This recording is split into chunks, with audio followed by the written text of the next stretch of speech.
तो गाइस, मेरा नाम है शुभांगी मोसे और आपका बहुत बहुत स्वागत है मेरे यूट्यूब चैनल माय नॉलेज अड्डा में। तो प्रीवियस लेक्चर में हमने देख लिया था माइटोसिस डिवीज़न कि जो माइटोसिस डिवीज़न है वो किस तरीके से होता है। आज हम पढ़ेंगे मियोसिस डिवीज़न के बारे में। तो मियोसिस डिवीज़न ऐसा डिवीज़न होता है जिसमें जो सिंगल सेल होती है वो सिंगल सेल डिवाइड होकर 4 न्यू डॉटर सेल का फॉर्मेशन करती है। उसी प्रोसेस को मियोसिस कहते हैं। अब जैसे कोई सेल है जिसे मियोसिस डिवीज़न करना है, तो कोई भी सेल डिवीज़न करने से पहले प्रिपरेशन करती है जिसे हम इंटरफेस कहते हैं। तो जो सेल मियोसिस करती है उसका इंटरफेस जो फेज़ होगी वो सेम माइटोसिस डिवीज़न में जो हमने इंटरफेस पढ़ी थी उसी की जैसे होगी। तो आप प्रीवियस लेक्चर में जाकर इंटरफेस को देख सकते हैं। तो हम इसकी एम फेज़ के बारे में डिस्कस करते हैं। जो एम फेज़ है वो इस सेल डिवीज़न में मियोसिस है।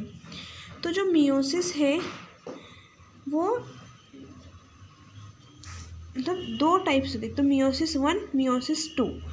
मतलब देखिए क्या होता है, जिस सेल को मियोसिस डिवीज़न करना होता है वो सबसे पहले मियोसिस 1 करती है और मियोसिस 1 करने के बाद में 2 सेल का फॉर्मेशन करती है और फिर ये जो 2 सेल है वो मियोसिस 2 करके फिर 4 डॉटर सेल का फॉर्मेशन करती है। तो मियोसिस 1 जो मियोसिस 1 के अंदर 4 फेजेस होती है, प्रोफेज, मेटाफेज, एनाफेज, टेलोफेज, जो कि हम माइटोसिस में पढ़ते हैं। लेकिन जो प्रोफेज 1 होती है मियोसिस की, उसमें खास बात ये होती है कि यहाँ पर रिकॉम्बिनेशन होता है।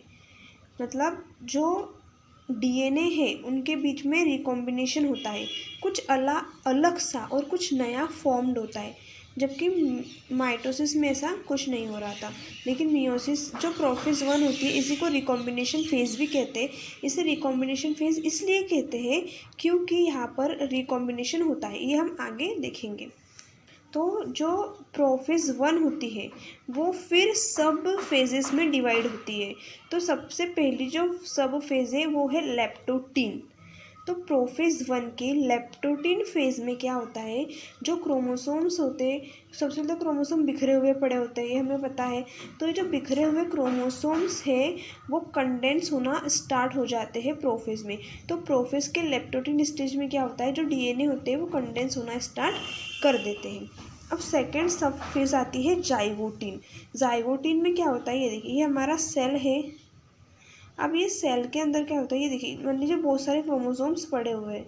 तो इसमें से जो 2 क्रोमोसोम हैं वो पास पास में आ जाते हैं और ये पास पास में एक कॉम्प्लेक्स बनाते हैं जिसे कहते हैं साइनेप्टोनिमल कॉम्प्लेक्स।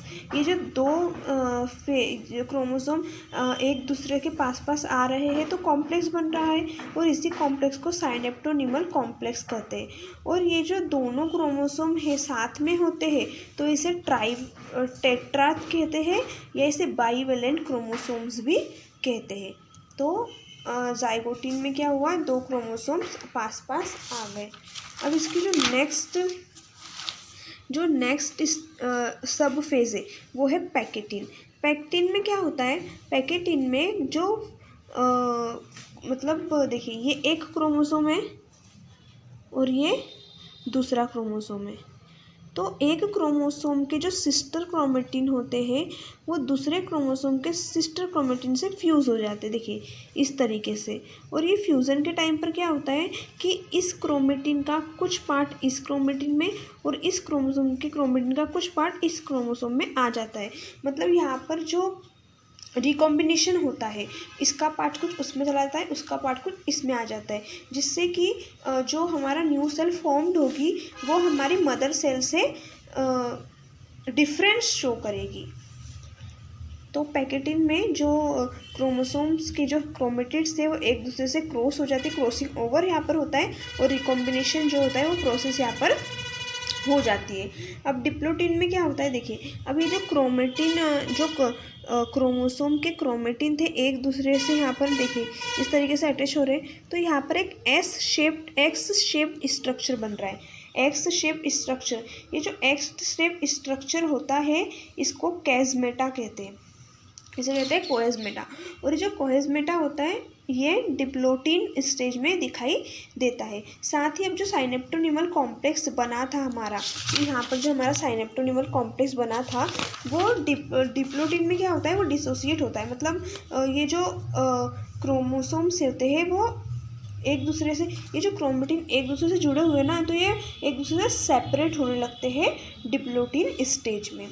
अब जो नेक्स्ट सब स्टेज है वो है डाईकाइनेसिस। तो डाईकाइनेसिस में क्या होता है, जो अभी देखिए अभी आगे जैसे क्रोमोसोम का डिवीज़न होना है तो उसके लिए क्या होगा, उनको पूरे सेल में फैल जाना होगा। पूरे सेल में फैलने के लिए उन्हें जगह चाहिए होगी। तो जो न्यूक्लियर मेम्ब्रेन होती है जिसके अंदर क्रोमोसोम प्रेजेंट होते हैं वो न्यूक्लियर मेम्ब्रेन डिसअपियर हो जाती है। और साथ ही जो ऑर्गेनल्स होते हैं वो भी डिसअपियर हो जाते हैं। और जो सेंट्रोसोम होते हैं वो अपोजिट डायरेक्शन में मूव करते हैं, क्योंकि जो सेंट्रोसोम होते हैं ये है क्रोमोसोम के जो डिवीज़न है उसमें बहुत हेल्पफुल होते हैं, हम आगे देखेंगे। तो हमने अभी क्या पढ़ा है, जो प्रोफेस 1 था, प्रोफेस 1 में जो सब स्टेजेस थे उनके बारे में हमने जाना, डिप्लोटीन, जाइगोटीन, पैकेटिन, डिप्लोटीन, डाईकाइनेसिस। तो ये जो प्रोफेस 1 है इसे हमने रिकॉम्बिनेशन फेज क्यों कहा ये भी आप लोग समझ गए होंगे, क्योंकि यहाँ पर रिकॉम्बिनेशन हो रहा है, क्रॉसिंग ओवर हो रहा है, इसलिए इसे हमने रिकॉम्बिनेशन फेज कहा।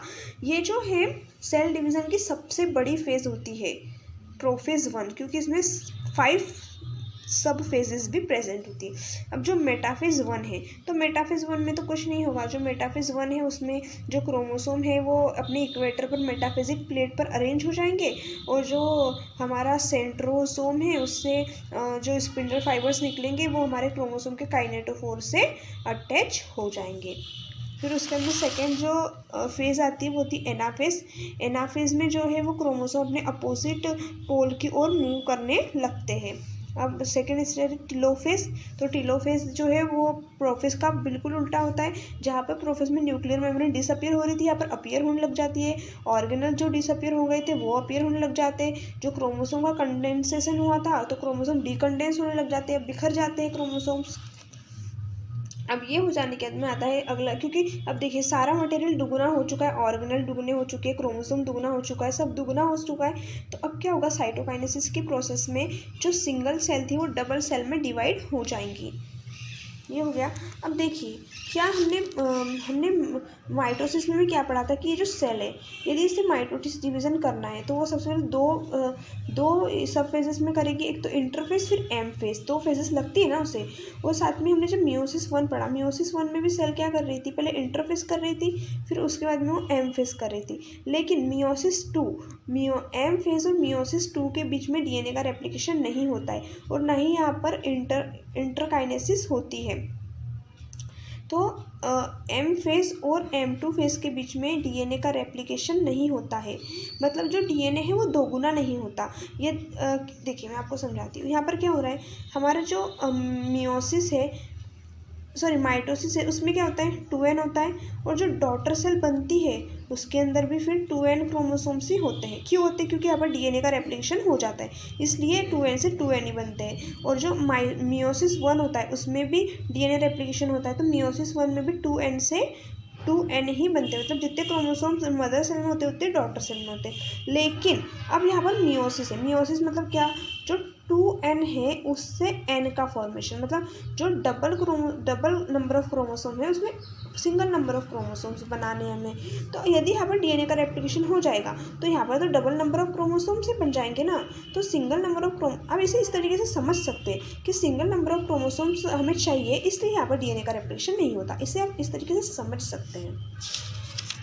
अब हम मियोसिस 2 देखेंगे।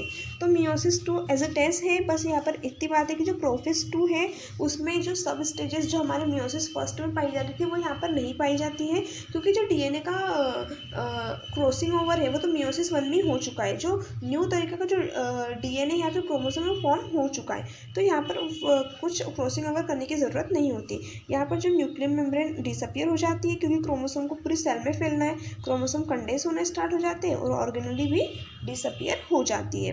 मेटाफेज में वही मेटाफेजिक प्लेट बन जाती है, उसके ऊपर क्रोमोसोम अरेंज हो जाते हैं और जो स्पिंडल फाइबर्स है वो काइनेटोफोर से जुड़ जाते हैं। अब जो एनाफेज 2 है, एनाफेज 2 में क्या होता है, chromosome move to opposite pole, chromosome जो है अपोजिट पोल पे मूव कर जाते हैं। और टेलोफेज 2 में वही प्रोफेज का अपोजिट, जो प्रोफेज में हो रहा था वही का वही उल्टा टेलोफेज में हो जाता है। और फिर उसके अंदर साइटोकाइनेसिस की प्रोसेस, जिसके अंदर एक सेल से 2 सेल फॉर्म्ड हो जाती है। इस तरीके से जो है मियोसिस में एक सेल से 4 सेल बनने की प्रोसेस होती है।